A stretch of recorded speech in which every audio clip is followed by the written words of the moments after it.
আজকে সন্ধেবেলায় বেরিয়ে পড়েছি রথ দেখার জন্য। এই ভিডিওটা অনেক পরে এসেছে, তার জন্য তোমাদের কাছে আমি ক্ষমা চেয়ে নিচ্ছি। হ্যাঁ, এটাই সেই রথের ভিডিও। অনেক দিন পর এই রথের ভিডিওটা দিলাম।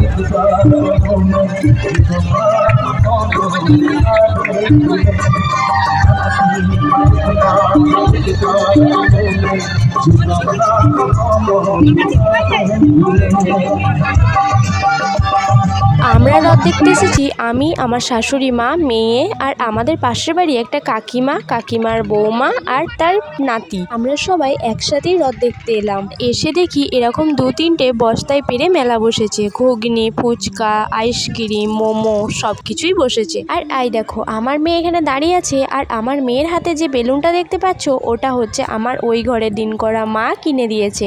এরকম বেলুন কিন্তু 3 জনাকেই কিনে দিয়েছে। আমাদের এইখানকার মধ্যে আমাদের এই গ্রামে এখানেই রথের মেলা হয়।